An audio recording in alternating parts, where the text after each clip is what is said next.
Yeah, I'm gonna do a little bit of review after the Sprint Cup race at Bristol last week, California, Fontana, California, the 2 mile oval this week, on the Lagano, Hamlin, now Stewart incidents.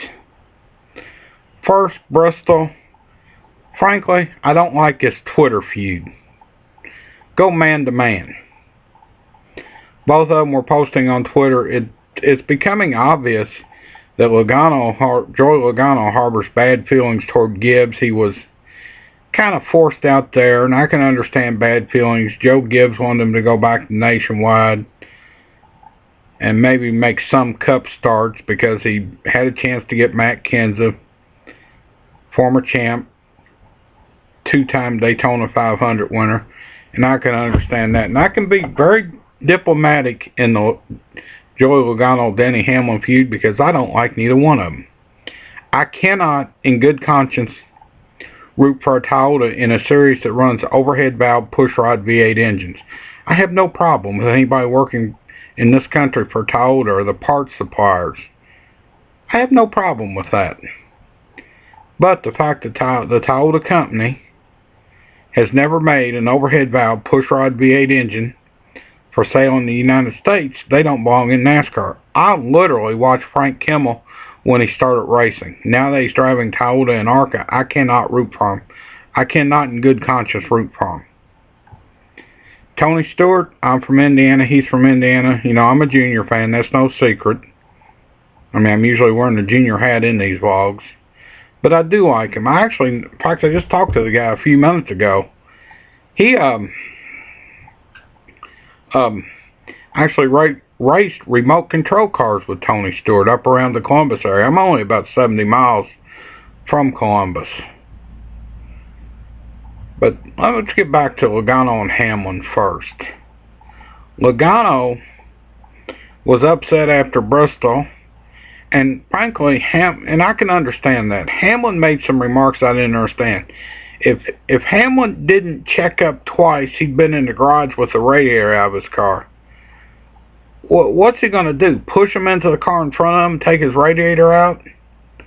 Possibly Hamlin could take his own radiator out. Did he ever think of that? And of course, like I said, it all blew up on Twitter. I don't fool with Twitter.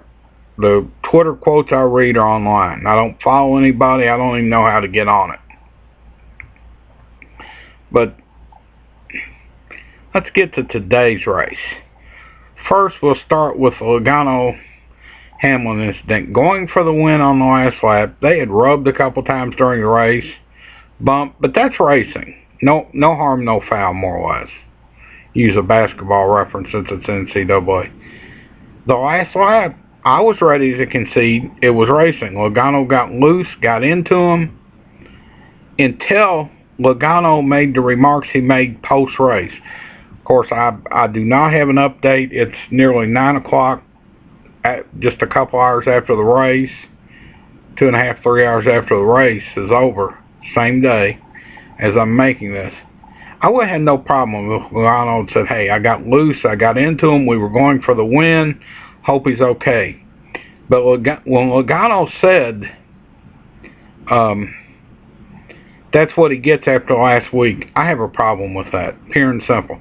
I don't remember if Logano's car had an in-car camera. If it did, I would like to see if at that moment if he turned right, or if it was an overhead camera such as Carl Edwards turning right and putting Brad Keselowski into orbit at Atlanta a few years ago. I was at that race, but in Atlanta. But I'd kind of,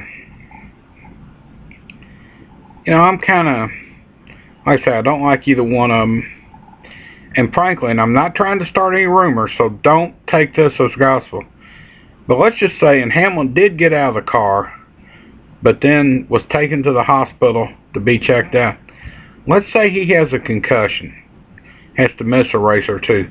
Joey Logano should have to miss the same number of races plus one. I'm not so sure Joey Logano shouldn't be parked for Martinsville anyway. Park him. Don't try to suspend him. Park him where it's not appealable.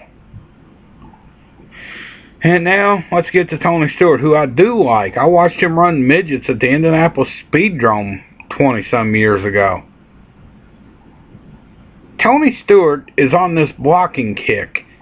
Does anybody want to think back to Talladega last year? When he caused that big wreck that actually put Dale Earnhardt Jr. out of action for a couple of weeks with a concussion.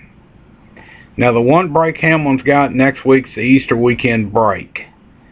That's the one big break Hamlin's got if he's got a concussion, and they say 2 weeks, he may only have to miss one race. Even though I don't like him, and I wouldn't like him if he wasn't driving the Toyota, I frankly don't care for Roger Penske either, and I don't care for some of the stunts Lagano pulled with Newman and Harvick in the past. But Tony Stewart on this blocking deal. Tony, if you are so worried about blocking, go back to open wheel where they don't allow it. NASCAR blocking's been part of it for years. You think back to the 79 Daytona 500. You can certainly find, well, you can find old school NASCARs upload the whole race on YouTube. If you weren't around in 79 or new to NASCAR, it'd do you watch it. At least watch the last lap. At one time, and it may still be available, I haven't checked eBay or Amazon, and I have this, the whole 79 Daytona 500 is on DVD. But Lagano, I frankly think, should sit out Martinsville regardless of Hamlin's status. I would have been okay, like I said, I would have been okay if he said, hey, it was an accident, I got into him, I hope he's alright. But when he said, when he gets out of the car at a track where they're running speeds, straightaway speeds in excess of 200 miles an hour, and says that's what he gets after last week, I have no use for him. I didn't care much for him before. But I frankly, if they can sit Kurt Busch for simply threatening to beat up a reporter, even though he was on probation, I understand that, they should sit Lagano for that remark. Don't suspend him, park him. Announce he's parked. That way they can't appeal it. That's just been my opinion. If you're a Lagano, Stewart, or Hamlin fan, you're probably going to dislike the video. That's okay. It does not bother me in the least. Tell me why. Tell me I'm wrong. All I ask, I run a clean channel. You notice I didn't use the same terminology Kurt Busch used. Keep the comments clean. That's my take.